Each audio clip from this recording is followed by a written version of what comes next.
dia, aqui é a Carol Responde Aí. Vamos bater um papo sobre teste de hipóteses para média populacional com desvio padrão desconhecido? No tópico passado, a gente descobriu como que a gente faz um teste de hipótese quando a gente conhece o sigma, que é o desvio padrão populacional. Mas e agora se a gente não conhecesse esse cara, o que a gente ia fazer? A gente vai ter dois métodos de resolução para esse caso. O primeiro método vai ser para quando a nossa amostra for maior ou igual a 30 elementos. Então, o nosso N tem que ser maior ou igual a 30. E o segundo caso vai ser quando o N for menor do que 30, ou seja, a gente está em casos de amostras pequenas. Então, dependendo do tamanho da nossa amostra, a gente vai usar um método diferente para resolver esse teste de hipótese. Para os dois casos, a gente não vai conhecer o sigma, mas em um caso as amostras são grandes e no outro as amostras são pequenas. Mas não precisa desesperar e achar que vai ser muita coisa para gravar, porque a nossa rotina dos testes de hipóteses é sempre a mesma. A gente vai criar hipóteses, a gente vai calcular a estatística de teste e a gente vai construir a região crítica depois e ver se essa estatística de teste está dentro ou fora dela. A diferença aqui, então, vai ser o quê? As fórmulas que a gente vai usar. A estatística de teste vai ter uma fórmula diferente para cada caso, às vezes a região crítica também vai ser um pouquinho diferente, mas a rotina, o passo a passo é sempre o mesmo. Então vamos ver como é que vai ficar isso daí, ó. Primeiro, esse primeiro caso, com N maior ou igual a 30. Ele é o caso mais tranquilo para quem já aprendeu o último tópico. Por quê? Porque vai ser a mesma coisa que a gente fez quando a gente estava fazendo teste de hipóteses, conhecendo o desvio padrão. Então, a gente conhecia sigma. A única diferença vai ser essa daqui, ó. A nossa estatística de teste lá no teste de hipótese, conhecendo o sigma, era essa, tanto que o sigma está aqui dentro. Mas agora a gente não conhece mais esse cara. Então, qual é a diferença? A única diferença é que o sigma agora vai ser substituído pelo S, que é o nosso desvio padrão amostral. Então, com a amostra que for dada na questão, a gente calcula o desvio padrão e usa ele aqui na fórmula e o resto é a mesma coisa. Depois a gente calcula a estatística de teste, que continua sendo o z-teste, vai lá na tabela da normal e acha os pontos críticos, mesmo lero-lero de sempre. Então, essa aula aqui não pode tirar, né? A fórmula é com S. Essa aula daqui é muito mais focada no segundo caso, que vai ser quando N for menor do que 30, que ele realmente vai ter umas diferenças maiores. Vamos ver num exemplo, então, como é que a gente resolveria. Num trecho de uma rodoviária estadual, quando é utilizado o radar, são verificadas, em média, 7 infrações diárias por excesso de velocidade. O chefe de polícia acredita que este número possa ter aumentado. Para verificar isso, o radar foi mantido por 10 dias consecutivos. Os resultados foram, e aí, opa, já apareceu até o resto da questão. Os resultados foram esses daqui, ó. As infrações aí durante 10 dias.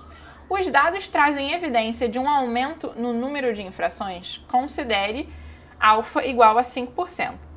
Então, a gente vai querer saber se essa média aqui de infrações diárias, né? A gente tem uma média de infrações diárias, se ela aumentou ou não. Como que a gente faria isso? A gente não conhece o sigma, o desvio padrão populacional, a gente só tem dados aqui dessa amostra, né? Desses 10 dias, a gente tem o número de infração em cada dia. Vamos ver como a gente faria isso. Eu falei, ó, que o passo a passo não muda. Então, é isso aqui que a gente vai começar fazendo, como a gente sempre fez, as hipóteses e a estatística de teste. A gente viu que o nosso parâmetro de interesse é a média, né, o Mi, porque a gente está trabalhando com uma média de infrações. Então, como é que seria a hipótese nula? A gente vai falar que a média é igual a alguma coisa. Sempre sinal de igualdade na hipótese nula. Igual ao quê? Olha só, no início da questão ele fala que são verificadas em média 7 infrações diárias. Então 7 a priori é o valor da média. Então é o esperado, é o que a gente trabalha e é o que a gente coloca na hipótese nula. Agora na hipótese alternativa que a gente vai tentar um negócio novo. Ó. Na hipótese alternativa a gente tem que fazer o que o teste está pedindo pra gente. O chefe lá da polícia, ele acredita que o número tem aumentado. Então ele acredita que a média tem aumentado. E a gente quer testar se ele está certo. Então, a gente vai testar se a média está maior do que 7.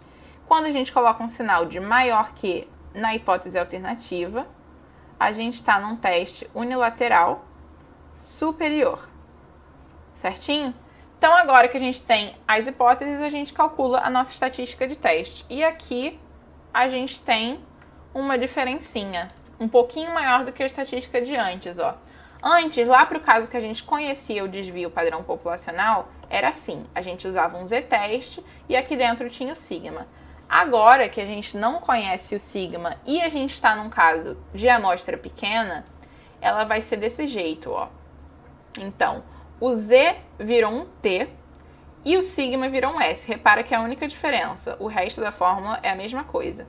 Por quê? O t agora ele está simbolizando aí uma outra distribuição de probabilidade. Ao invés da gente usar a padronização da normal, a gente vai usar a padronização da t de student, que é uma outra distribuição muito parecida.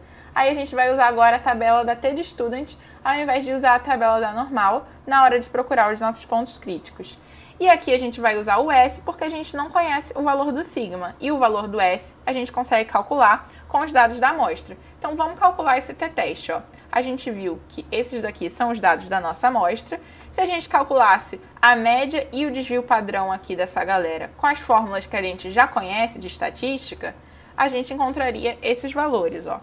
Então vamos aplicar esses valores aqui e descobrir o valor do nosso t-teste. A média é 8. Menos o mi. Quem que é mi? Mi é sempre o valor que tiver na nossa hipótese. Então, é 7 sobre desvio padrão 2,1 dividido por raiz de n. N é o número de elementos da amostra, que são os nossos 10 dias que a gente está analisando. Então, n igual a 10. Isso daqui dá pra gente um t-teste, uma estatística de teste, igual a 1,5. Agora, com o valor desse t-teste, o que a gente pode fazer? A gente pode calcular os nossos pontos críticos e construir a nossa região crítica. E aqui, como é que vai ser isso? Agora a gente não está mais usando o z-teste, a gente está usando outra distribuição. Então, os nossos dados, os nossos pontos críticos, desculpa, vão ser dados pela t de student, não mais pela tabela da normal. E como é que a gente vai usar essa tabela t de student? Trouxe ela aqui, ó, para a gente dar uma olhada. Ela vai ter um parâmetro aqui na primeira coluna, que é o v, e um parâmetro aqui na primeira linha, que é o P. Algumas tabelas podem ser alfa ao invés de P, mas eu vou explicar como é que é para os dois casos. É praticamente a mesma coisa.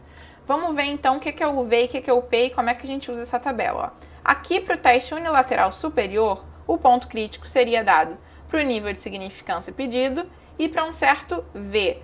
O V vai ser calculado dessa forma, a gente vai chamar ele de grau de liberdade e ele vai ser sempre igual ao tamanho da nossa amostra menos 1.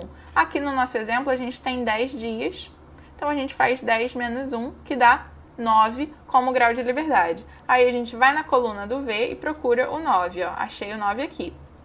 E agora o nível de significância, ele foi dado na questão como 5%, então a gente sabe que alfa é igual a 0,05. Mas aí a gente vai ver aqui em cima que não tem esse valor. Por que não?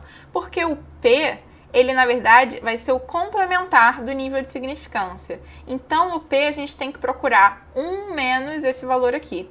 1 menos 0,05 dá pra gente 0,95.